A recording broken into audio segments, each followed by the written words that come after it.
Bismillahirrahmanirrahim. Assalamualaikum warahmatullahi wabarakatuh. Alhamdulillahirabbil alamin wa bihi nasta'in wa ala umuri dunya waddin. Wassalatu wassalamu ala asyrafil anbiya'i wal mursalin sayyidina wa maulana Muhammadin wa ala alihi wa ashabihi ajma'in. Faqad qala Allah Ta'ala fil Qur'anil 'aziz, a'udzu billahi minasyaitonir rajim. Bismillahirrahmanirrahim. La in syakartum la azidannakum wa la in kafartum inna 'adzabi lasyadid. Subhanallahul azim.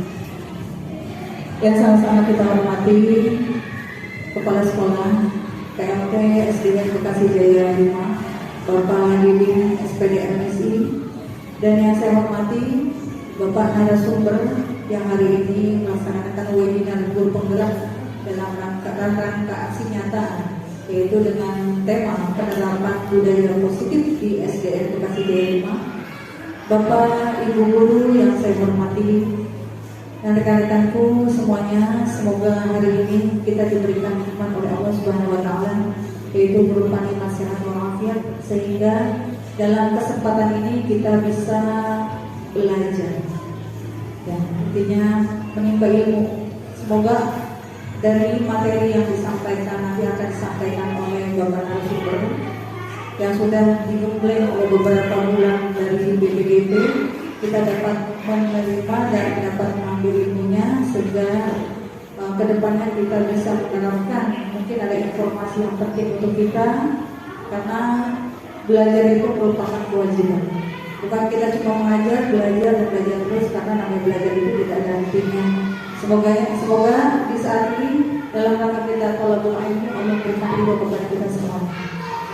Baik Bapak Ibu, sebelum kita mulai acara ini, saya sebagai pembawa acara akan membacakan susunan acara webinar pada hari ini, yaitu yang pertama pembukaan, dan yang kedua adalah pembacaan doa, dan yang ketiga sambutan kepala sekolah yang akan disampaikan oleh Bapak Diding SPD, dan acara yang terakhir yaitu materi webinar. Baik Bapak Ibu, sebelum kita mulai, mari kita awali dengan pembacaan basmalah. Semoga niat kita ini diridhoi Allah Subhanahu wa Ta'ala dan mendapat ilmu yang bermanfaat. Bismillahirrahmanirrahim. Assalamualaikum warahmatullahi wabarakatuh. Waalaikumsalam. Alhamdulillah, Rasulullah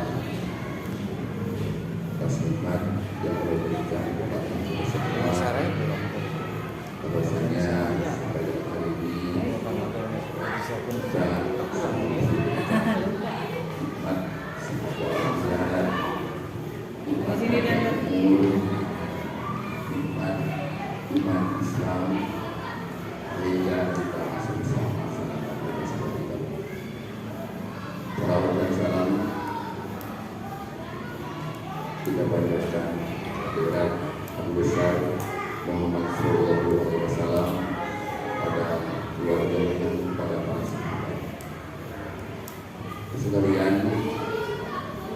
Juga untuk kita mudah-mudahan dan diberikan tetapan dan keteguhan iman, bisa tetap memegang dan memeluk negara dalam kita, dalam Islam, sebagaimana yang telah dititahkan oleh Nabi Muhammad SAW, dan kita menjadi pengikutnya yang senantiasa berada dalam hati. Sekalian, hari ini sesuai jadwal dan undangan, itu kita mengikuti kegiatan webinar yang diadakan sesuai dengan tugas oleh saudara kita, seorang dari keluarga besar SD Negeri Bekasi Jaya 5 yang mendaftar mengikuti sebagai calon guru penggerak angkatan ketujuh Bapak Sugeng Mulatno, alhamdulillah sudah sampai ke tahap tugas ini. Saya sebagai orang yang dituakan di SD Bekerja 5 merasa bangga dari proses tahapan sebagai peserta calon guru penggerak yang diikuti dan dilaksanakan oleh Pak Sugeng, mudah-mudahan berjalan dengan lancar tanpa hambatan apapun. Dan besar harapan saya ke depan, bukan saja Pak Sugeng nanti, seluruh guru SD Negeri Bekerja 5 semuanya menjadi guru penggerak, karena sesuai dengan aturan, sesuai dengan regulasi yang sudah ditetapkan oleh Kementerian Pendidikan, Riset dan Teknologi, bahwa predikat sebagai guru penggerak adalah merupakan satu syarat. Baik mempunyai suatu cita-cita dan harapan, ataupun sebagai guru saja barangkali, tetap saya berharap harus menjadi guru penggerak.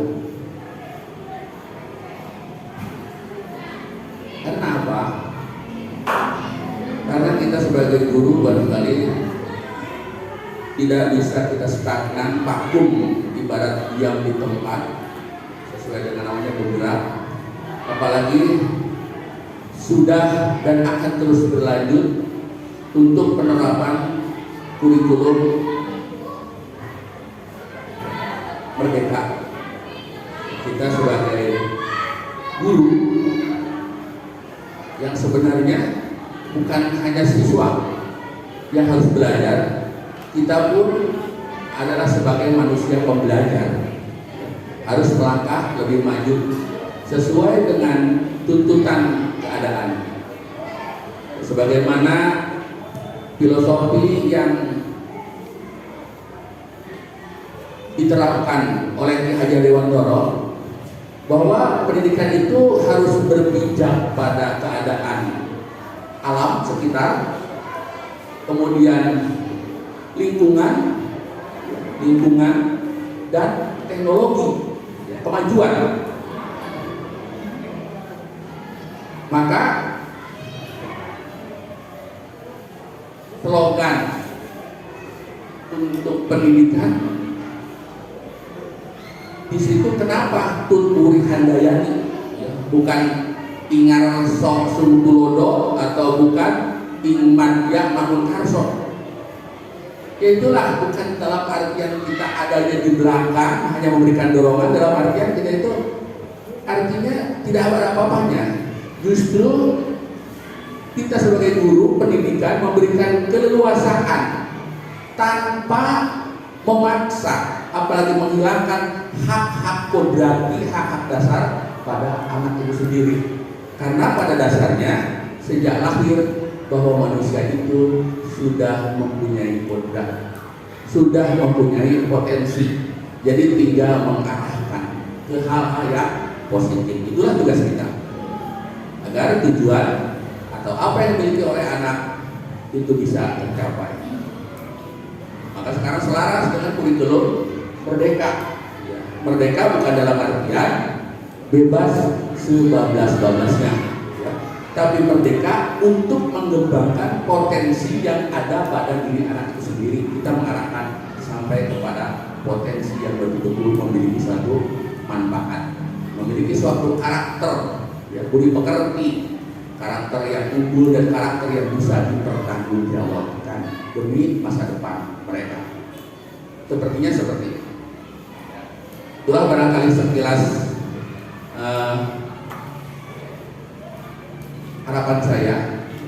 Pertama nanti bukannya Pak Sugeng, karena yang kedua Bu Pinah juga sudah daftar, ya, sudah masuk kan. angkatan keberapa nanti? Tujuh apa? Nanti ada gelombang ke-8, 9, 10. Semua guru-guru SD Bekasi Jaya 5 selesai jadi guru penggerak.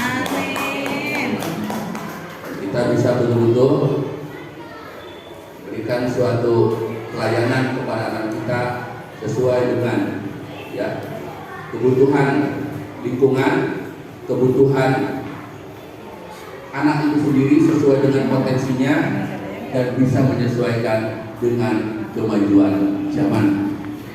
Itu saja barangkali. Terima kasih. Mohon maaf segala kekurangan. Billahi taufiq wal hidayah. Assalamualaikum warahmatullahi wabarakatuh. Waalaikumsalam warahmatullahi wabarakatuh. Membuka dulu Pak.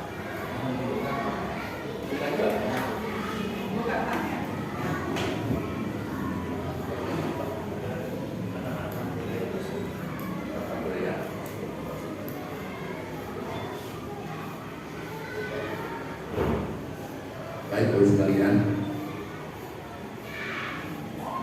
dengan mengucapkan Bismillahirrahmanirrahim, kegiatan webinar dengan tema penguatan budaya positif yang akan dibawakan oleh Bapak Sugeng Mulato Unggul, saya nyatakan dibuka.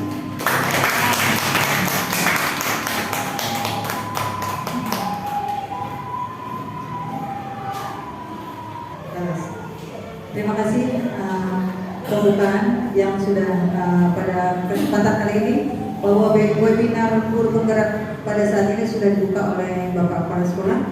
Baik Bapak Ibu, untuk acara selanjutnya yaitu menyanyikan lagu Indonesia Raya. Diharapkan kita semua untuk berdiri, dipimpin oleh Bu Lia. Silakan.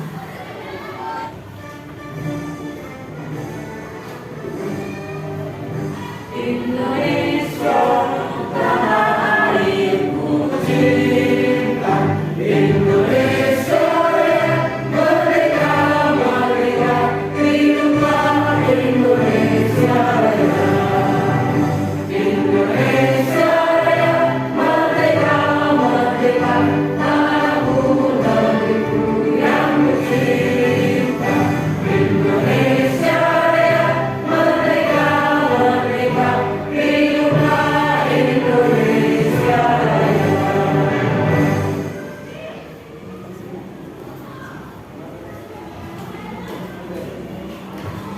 Hadirin dipersilakan duduk kembali. Terima kasih atas Bulia yang sudah memimpin lagu Indonesia Raya. Acara selanjutnya yaitu sebelum kita masuk webinar, kita berdoa dulu semoga webinar hari ini diberi kemudahan oleh Allah Subhanahu wa taala. Doa yang akan dipimpin oleh Pak Ustadz Jajang Suprayodi. Kamu di bagian Pak Rudi. Kami persilahkan. Silakan Pak Ustadz Rudi.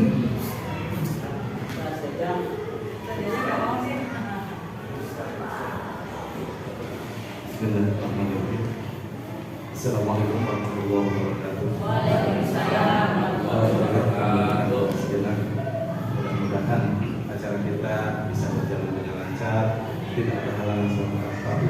Alhamdulillah. Lalu al-Fatihah. Bismillahirrahmanirrahim. Ar-Rahmanirrahim. Iyyaka na'budu wa iyyaka nasta'in. Shiratal ladzina an'amta 'alaihim.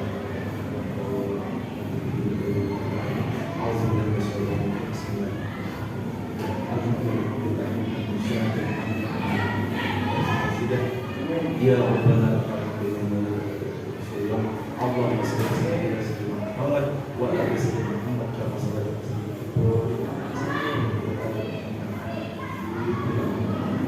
Allahumma inna nas'aluka wa ziyadatan fil ilmi wa barakatan fil rizqi wa tawbatan qabla al-maut wa rahmatan Allahumma tawfiq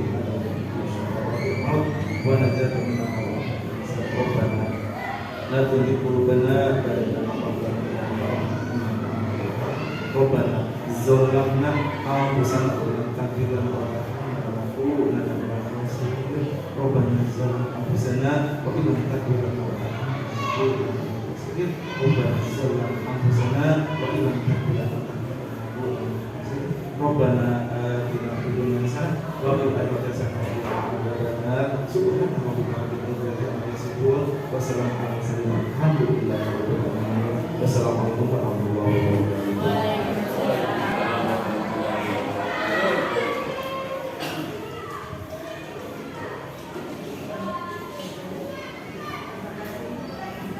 Terima kasih atas doa-doanya. Semoga doa kita dijawab oleh Allah Subhanahu wa Ta'ala.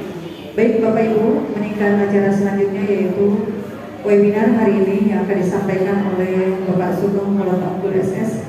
Kepada beliau dipersilakan. Bismillah, alhamdulillah, la haula wala quwwata illa billah. Allahumma shalli wa sallim ala sayyidina Muhammadin wa abdillah wa ala alihi wa sahbihi wa man wala. La haula wala quwwata illa billah. Yang kami hormati orang tua kita, guru kita yang terhormat Bapak Ding SPD Magister Sains, yang kami hormati Bapak Ibu guru senior dan Pak Saturi, Guru Rasid, Guru Sobalia, pimpinan, calon guru penggerak juga angkatan 782. Mudah-mudahan lancar. Bu Sobalia, Bu Heni, Bu Haji Heni, Bu Lia, Bu Uji, Bu Linda, dan kita semua semoga pada pagi hari ini dan seterusnya Allah senantiasa memberkati kita dengan sehat walafiat barokah. Amin ya rabbal alamin. Sehingga kita insya Allah tetap akan dapat melaksanakan tugas kita sebagai guru sekaligus penuntun murid-murid. Bapak Ibu guru yang berbahagia, pertama-tama marilah kita panjatkan puji syukur kehadirat Allah Subhanahu wa Ta'ala, karena hanya dengan izinnya selama ini kita masih bisa melaksanakan hidup kita, sehingga kita berharap hidup kita dan hidup perjalanan ini bisa berjalan dengan baik sesuai dengan apa yang kita inginkan. Salawat dan salam semoga senantiasa tercurah kepada junjungan alam baginda Nabi besar Muhammad SAW. Bapak Ibu yang berbahagia, saya merasa sangat berbahagia dan bangga sekali dapat berada dalam satu frame bersama pimpinan saya, bersama Bapak Ibu semua dalam acara webinar guru penggerak aksi nyata menerapkan budaya positif di Sekolah Tinggi Sintex dan Masjid Jainullah. Hal ini semata-mata bisa terlaksana karena izin Allah dan support sepenuhnya dari pimpinan kita, Bapak di SPD Magister Sains, dan pastinya dari Bapak Ibu guru semua serta anak-anak murid, sehingga webinar pertama ini bisa terlaksana pada pagi hari ini. Mudah-mudahan hasilnya yang walaupun singkat nanti bisa bermanfaat bagi kita semua. Yang kedua, informasi Bapak Ibu, insya Allah dalam waktu dekat awal Februari itu akan dilaksanakan diskusi warga sekolah. Kemungkinan besar nanti akan melibatkan satu Bapak pimpinan sekolah, kemudian Bapak Ibu guru lagi nanti akan diminta seperti ini, hanya saja nanti turut dihadiri oleh Ibu fasilitator dari Bandung dan Ibu pengajar praktek dari Kota Bekasi nanti akan turut hadir di sekolah dalam rangka melanjutkan apa yang akan kita bahas pada hari ini, khususnya pada bagian visi guru penggerak dan visi sekolah. Bapak Ibu guru yang berbahagia, pada pagi hari ini saya akan menyajikan satu materi. Ini masih merupakan bagian dari tugas saya di LMS atau Learning Management System. Itu 17488 koneksi antar materi. Ini adalah tentang penerapan budaya positif dalam kaitannya dengan filosofi pendidikan nasional menurut Ki Hajar Dewantara, nilai-nilai dan peran guru penggerak serta visi guru penggerak di SDN Bekasi Jaya 5 Kota Bekasi. Ini file saya buat sendiri dengan fasilitator Bu Delis Garnalianti MPD dan Bu Rahmi MPD. File saya ini sudah di-approve oleh BPGP, Balai Besar Guru Penggerak dan Balai Besar Penjaminan Mutu Jawa Barat, sehingga dinyatakan layak untuk disajikan dalam event presentasi formil. Alhamdulillah. Bapak Ibu, ini adalah judul kita pagi hari ini, penerapan budaya positif. Apa saja sih yang akan kita bahas pada kesempatan pagi ini? Itu pada intinya hanya ada 3, Bapak Ibu. Yang pertama itu filosofi Ki Hajar Dewantara tentang pendidikan nasional, kemudian nilai-nilai dan peran guru penggerak, kemudian visi guru penggerak. Jadi hanya ada 3 itu saja yang akan dibahas dari sini. Yang intinya nanti ada budaya positif dalam bentuk restitusi pendidikan. Apa saja restitusi pendidikan yang akan dibahas secara detail akan kita saksikan pada slide selanjutnya. Pertama adalah filosofi pendidikan nasional menurut Ki Hajar Dewantara. Pendidikan nasional menurut Ki Hajar Dewantara itu harus berpijak pada 2 hal. Yang pertama adalah kodrat alam. Ini makanya di lagu Bergerak Maju itu yang pertama adalah kodrat alam.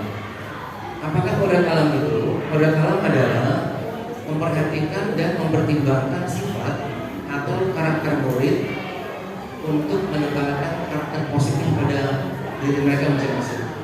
Kita memahami bahwa setiap murid itu pasti berbeda karakter satu sama lain. Ada karakter positifnya, juga ada karakter negatifnya. Nah, tugas kita dalam IKN atau implementasi kurikulum merdeka itu berfungsi sebagai penuntun mereka untuk mencapai kodrat alamnya secara positif. Kodrat alam itu berupa karakter siswa, sifat baik dan sifat buruk secara genetis yang ada pada siswa itu disebut kodrat alam. Tugas kita menebalkan karakter positif mereka dan meninggalkan atau tidak menyentuh karakter negatif mereka.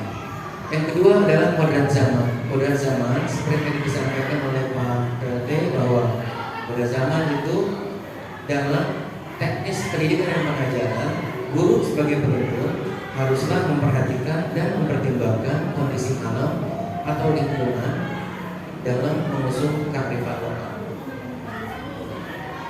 Jikalau kodrat alam dan kodrat zaman sudah dipahami bersama, barulah pendidikan dan pengajaran itu bisa berpihak pada murid.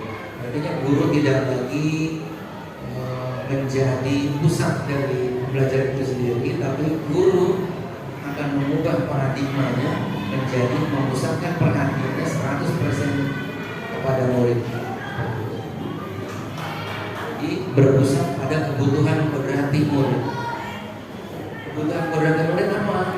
Guru sebagai menuntun siswa, menuntun murid itu untuk mencapai kodrat alami mereka secara positif.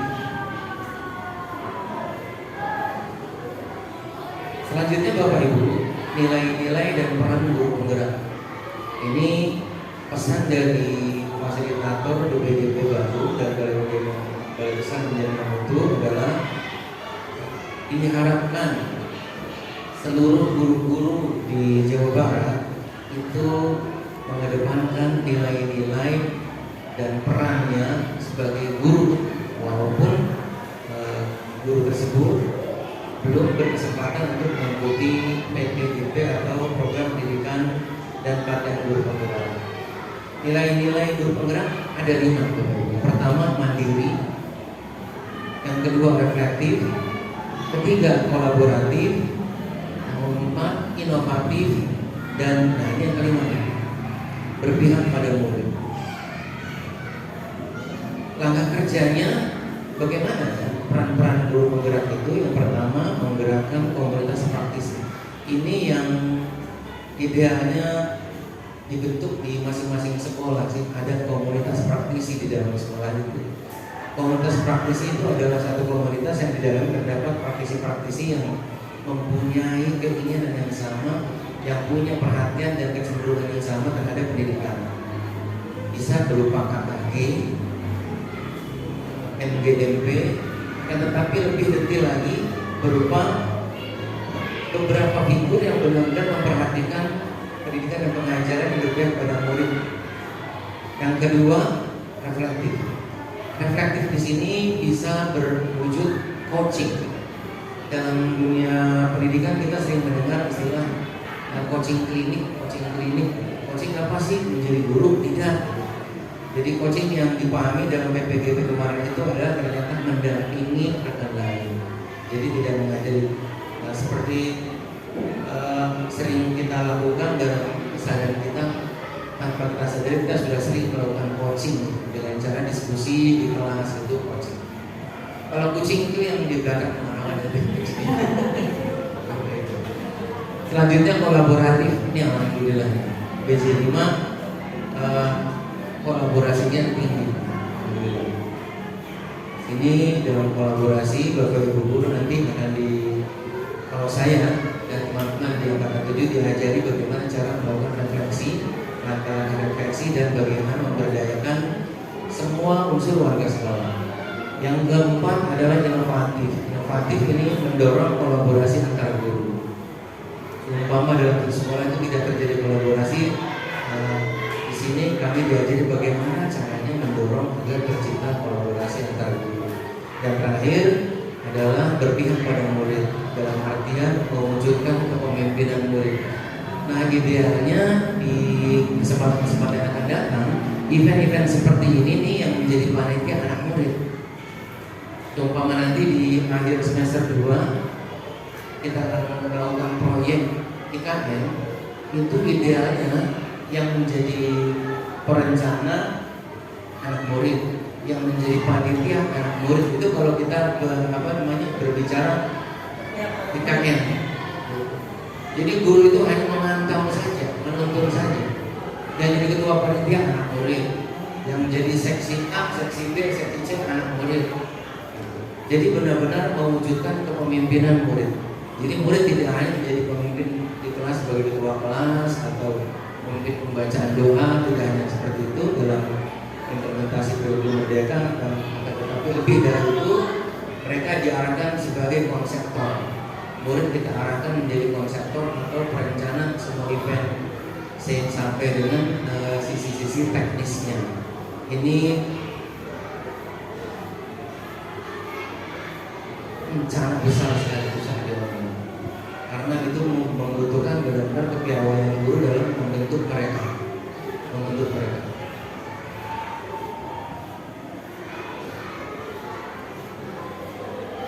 Selanjutnya Bapak Ibu, di PPGP kemarin kami juga diajarkan bagaimana menyusun visi guru penggerak dan menyusun visi sekolah. Yang pertama dalam kolaborasinya kami guru GP atau kepala sekolah menginisiasi untuk mengundang warga sekolah ke dalam ajang musyawarah. Insya Allah ini nanti di awal Februari akan dilakukan bersama dengan ibu pengajar penggerak dan ibu fasilitator dari Bandung, seperti yang sudah dijadwalkan. Yang kedua, setelah dikumpulkan undang dalam sebuah musyawarah besar, tapi hanya beberapa saja. Seluruh warga sekolah mengusulkan visi sesuai kebutuhan akan kondisi masa depan yang diinginkan.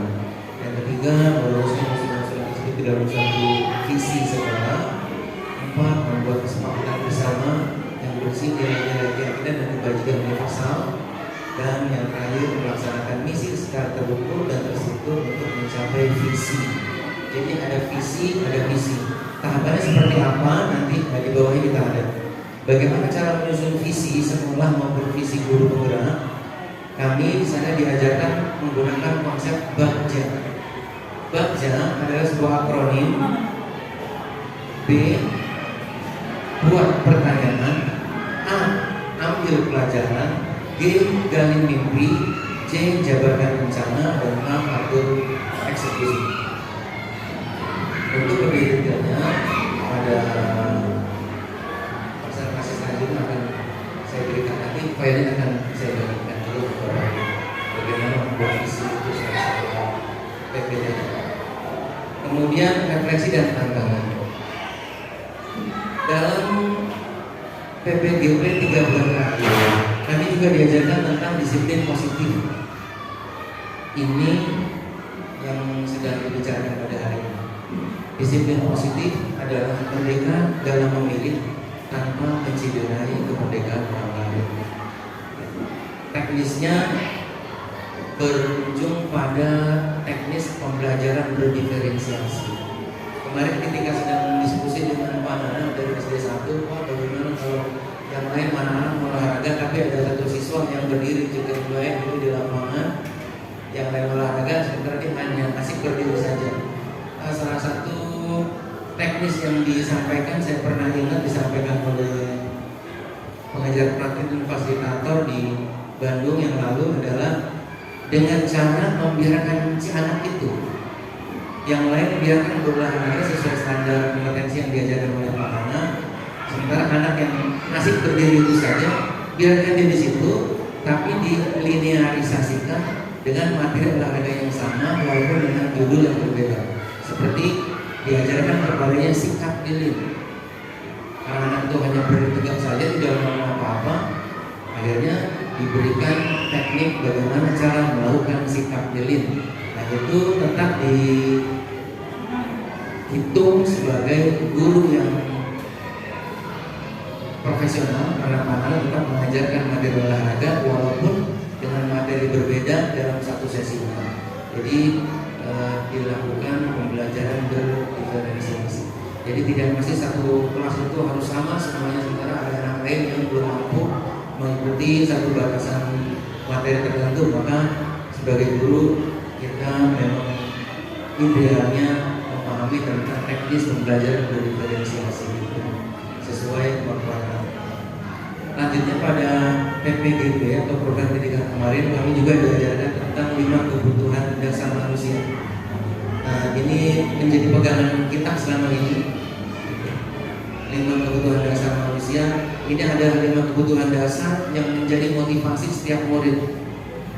Ini di kampus diajarkan ya, ketika program pendidikan berprogram diajarkan di yang pertama ini setiap anak dalam melakukan sesuatu pasti ada motivasi. Nanti kita diajarkan juga bagaimana cara menangani anak dengan motivasi seperti itu. 1. Manusia itu melakukan sesuatu karena ada 5 kebutuhan dasar. Yang pertama kebutuhan bertahan hidup. Yang kedua kebutuhan akan cinta dan kasih sayang. Yang ketiga kebutuhan akan penguasaan. 4. kebutuhan akan kesenangan, dan 5. kebutuhan akan kebebasan. Jadi nanti sebagai guru kita wajib mempertimbangkan 5 kebutuhan dasar manusia pada anak ini, sehingga kita tahu bagaimana cara menangani siswa dengan kebutuhan tersebut. Contoh, nanti di budaya positif teksnya ada diajarkan Bapak Ibu. 1. Seseorang ada 2 anak murid yang sedang berkelahi.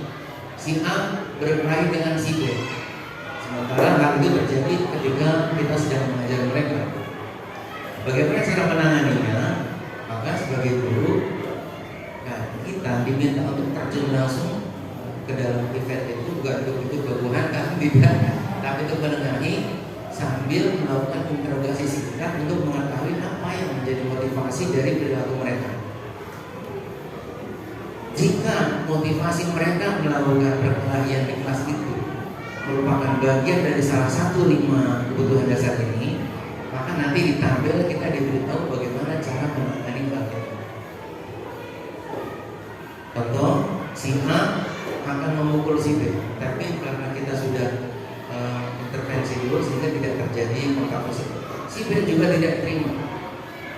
Ketika saya tanya kepada si A, kenapa kamu ingin memukul B? Karena si B ngambil toko saya, Pak. Terus si B bilang, ngapain ibu itu ada dua cerita. Yang pertama, si A tidak terima bukunya diambil. Yang si B, dia ingin melihat sedikit catatan si A. Dari situ saya bisa mengambil kesimpulan secara umum. Kira-kira dari 5 ini apa? Si A itu kira-kira ingin bertahan hidup, butuh cinta dan kasih sayang, penguasaan, kesenangan, atau kebebasan. Si A tidak ingin bukunya diambil. Kalau tidak ingin bukunya diambil, itu artinya dia tidak ingin barangnya itu berkurang. Kira-kira menurut Bapak Ibu, kebutuhan apa yang sedang dibutuhkan oleh si A? Kebutuhan bertahan hidup, kebutuhan cinta dan kasih sayang, penguasaan, kesenangan, kebebasan. Penguasaan. Kalau penguasaan itu umpama Pak Sugeng berantem dengan mungkin umpama, karena saya sebagai laki-laki saya tidak mungkin kalah umpamanya berantem secara fisik seperti itu. Oleh itu penguasaan ke cinta dan kasih sayang, umpamanya Bu Hari dengan Bu Bina, umpamanya cinta dan kasih sayang ini berada dalam satu komunitas tapi merasa bersedih hati. Kenapa begitu? Ketika ditanya, nggak ada yang perhatiin saya. Nah, berarti yang bersangkutan sedang butuh cinta dan kasih sayang. Nanti kita diajarin juga bagaimana menangani siswa yang seperti itu. Ada teknik-teknik psikologisnya, kenapa begitu dipakai. Yang ketiga, penguasaan. Ada seseorang yang mungkin seperti saya, karena saya di kelas sebagai guru yang punya otoritas untuk memimpin kelas, tiba-tiba ada anak murid yang berkelahi. Saya ingin anak murid itu semua mendengarkan saya, sementara ada anak murid lain yang tidak ingin mendengarkan saya. Saya merasa tersinggung, kemudian saya mulai membunuh anak murid itu satu persatu. Jadi tandanya saya sedang termotivasi. Yang mana nih Bapak Ibu? Kalau dari sini bertahan hidup, cinta kasih sayang, penguasaan, kesenangan, atau kebebasan? Iya, penguasaan. Saya tidak terima kalau ada orang lain yang lebih berkuasa ketimbang saya di kelas ini. Nanti ada juga caranya bagaimana kita menangani siswa-siswa yang seperti itu. Ada tekniknya, ada tampilnya lagi jadi enak. Komentar ada anak berantem, kita sudah tahu. Ini anak ada di tampil sekian, penanganannya begini. Jadinya anak-anak enak terus. Kalau pas itu bagaimana? Anak-anak bagaimana? Seperti itu. Itu Bapak Ibu tentang 5 kebutuhan dasar manusia yang nanti insya Allah akan kita kupas satu secara detail. Materi ketiga itu ada posisi kontrol restitusi. Nah ini dia nih. Posisi kontrol restitusi ini posisi kita sebagai guru yang harus kita pilih dan kita memposisikan diri kita ketika kita berada dalam posisi-posisi tertentu. Yang pertama, posisi sebagai penghukum. 2, posisi sebagai pemberi rasa bersalah. 3, posisi sebagai teman. 4, posisi sebagai pemantau. Dan 5, posisi sebagai manajer. Intinya, kami dalam pendidikan program guru ulang itu diajarkan untuk memposisikan diri sebagai manajer. Kenapa begitu? Karena manajer ini bisa merencanakan, mengelola sampai dengan menyimpulkan. Sementara penghukum ini sangat tidak disukai. Penghukum itu contohnya seperti ini.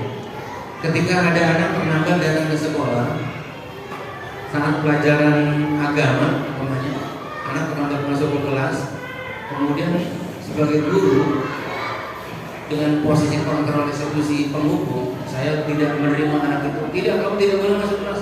Soalnya lari dulu 3 putaran lapangan. Itu saya disebut guru penghukum. Tidak boleh seperti itu dalam IKM atau Implementasi Kurikulum Merdeka.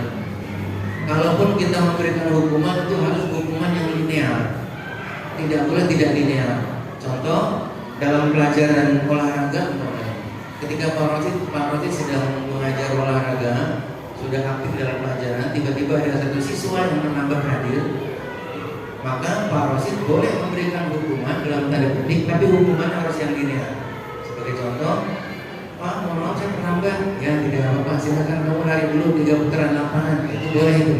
Kenapa? Karena yang lain sudah mulai aktif berolahraga, sementara dia terlambat, yang lain sudah warming up, ya belum. Jadi dianggap bahwa lari 3 putaran lapangan pada saat terlambat belajar olahraga adalah sebagai bentuk hukuman yang linear. Jadi kalau tidak linear tidak boleh. Seperti contoh tadi saya terlambat masuk pelajaran agama, saya memberikan hukuman berupa membersihkan WC, umpamanya, itu tidak boleh karena tidak linear. Atau telat belajar agama tapi hukumannya adalah push up, itu tidak linear. Selanjutnya Bapak Ibu, untuk pemberi rasa bersalah. Pemberi rasa bersalah ini juga sangat tidak disarankan dan tidak dianjurkan dalam teknik mengajar kita. Contohnya seperti ini. Ya kamu sih gara-gara kamu tuh itu jadi terlambat. Itu sangat tidak dianjurkan dipraktikkan oleh guru. Ya gara-gara kamu sih ini bapak celananya jadi basah. Gara-gara kamu ini baju bapak jadi kotor. Jadi membuat anak merasa bersalah. Itu yang secara umum, dan yang secara akademik lagi. Makanya kamu rajin belajar. Kalau tidak rajin belajar nanti nilaimu buruk, sehingga orang kamu jadi malu. Kalau nanti kamu dikatain bodoh oleh kamu, nanti orang tua malu. Jadi guru secara tidak langsung telah menciptakan rasa bersalah pada memori anak, itu juga tidak disarankan untuk dipraktikkan dalam teknis pendidikan belajar keseharian. Yang keempat sebagai pemantau. Pemantau ini CCTV kurang lebih seperti itu. Dulu perankannya sebagai CCTV, jadi memantau saja. Nah ini tanpa memberikan informasi kepada anak. Yang terakhir manajer. Jadi ini posisi yang sangat disarankan, yaitu manajer. Karena manajer bisa merencana, mengelola, sekaligus menyimpulkan dan menetapkan. Jadi di PPG kemarin ketika dengan bahasa bercanda saya dengan Bapak Ibu senior kepala sekolah ini, Mas Sugeng, apakah selesai pendidikan ini Bapak ingin menjadi kepala sekolah? Dengan tegas saya jawab tidak, Pak, itu kejauhan. Mimpi pun tidak berani, kecuali kalau saya sudah dapat rekomendasi. Sudah dapat rekomendasi dari pimpinan, iya, tapi saya tidak berani. Nanti kalau sudah ada rekomendasi resmi, saya berani. Kalau sekarang belum, kejauhan. Karena kejauhan, saya masih punya 3 bulan lagi Bapak Ibu, yang ternyata itu semakin dibahas, semakin dan mohon doanya mudah-mudahan saya mampu mengikuti 3 bulan ke depan. Selanjutnya Bapak Ibu ada materi keyakinan sekolah dan keyakinan kelas. Ini nanti bentuknya menjadi visi guru penggerak dan visi sekolah. Ini keyakinan sekolah atau keyakinan kelas. Satu kata kunci yang saya dan teman-teman tangkap di sana adalah implementasi kurikulum merdeka tidak dikenal lagi istilah peraturan. Tapi bukan berarti tidak ada peraturan. Yang digunakan adalah keyakinan atau kesepakatan. Mengapa demikian? Karena peraturan akan melahirkan hukuman, sementara keyakinan atau kesepakatan akan melahirkan konsekuensi. Jadi istilah peraturan itu nanti akan dirubah menjadi keyakinan atau kesepakatan. Bisa keyakinan kelas, bisa juga kesepakatan kelas atau sekolah. Contohnya dalam praktek keseharian di tahun ajaran baru atau di semester awal, kita sebagai guru mengajak siswa-siswi untuk berdiskusi, membuat sebuah keyakinan, membuat sebuah kesepakatan. Contoh, nanti PRT akan saya bagikan di grup, maka saya akan diajari banyak sekali PRT. Membuat keyakinan kelas. Kelas 1A atau kelas 4 ya, kelas 1 anak-anak kakak belum bisa diajak berpikir sedikit dulu. Walaupun ada tabelnya nanti bisa dipilih. Contoh kelas 4, 5, 6 atau kelas 3 karena sudah bisa. Kita bertanya kepada murid memberitahu apa kebutuhan mereka, kita memberitahu apa kebutuhan kita kepada murid, kemudian dijadikan sebuah kesepakatan dan keyakinan kelas. Dan keyakinan kelas itu harus bersumber dari satu kebajikan universal. Contoh, anak-anak, tugas Bapak tidak menyapu lantai ya. Bagaimana kalian setuju? Setuju Pak. Kalau begitu tugas menyapu lantai, tugas siapa? Penjaga sekolah Pak. Anak-anak bilang seperti itu. Nah, kita sebagai guru memberitahu, apakah itu tugas Pak penjaga sekolah saja? Tidak Pak, kata tugasnya tugas kami juga. Kalau begitu, tuliskan kesepakatan itu dalam sebuah kertas, tempelkan di dinding kelas. Jaga kebersihan kelas adalah tugas bersama. Itu kesepakatan kelas.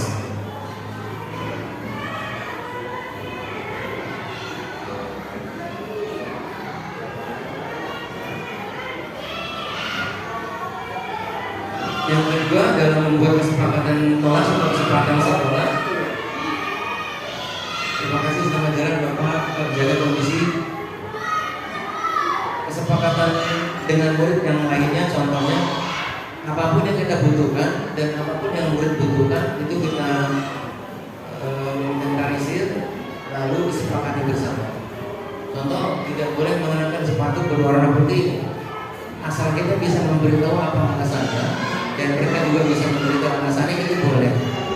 Jadi IKN itu toleran sekali, serba toleran, serba toleran. IKN benar-benar kurikulum merdeka dengan catatan merdeka dalam memilih tanpa menciderai kemerdekaan orang lain. Yang terakhir segitiga restitusi. Nah ini nih. Jadi Bapak Ibu, ini selama 3 bulan itu yang kami pelajari ini disiplin positif, 5 kebutuhan dasar manusia, posisi kontrol restitusi, keyakinan sekolah atau kelas, dan segitiga restitusi. Ini 3 bulan benar-benar dibahas tuntas ini 5 materi 3 bulan. Untuk segitiga restitusi ini adalah ujung dari budaya positif. Inti dari budaya positif itu ada pada segitiga atau penerapan segitiga restitusi. Segitiga restitusi itu digagas oleh William Glasner. 3 tahapnya, yang pertama adalah menstabilkan identitas murid, yang kedua melakukan validasi tindakan yang salah, dan 3 menanyakan keyakinan.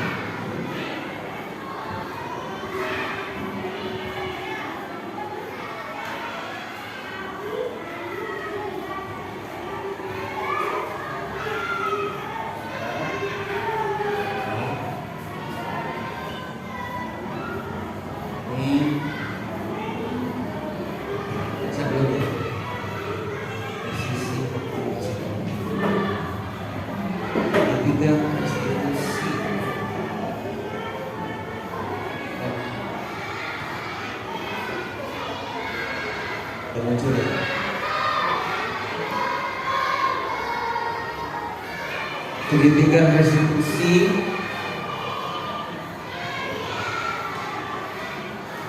apakah muncul ya?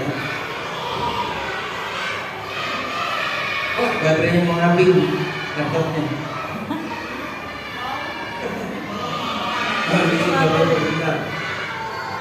Nggak masuk ya? Pindahin. Coba.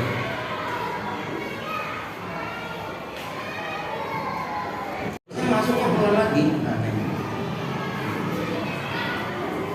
disebut sebagai segitiga restitusi.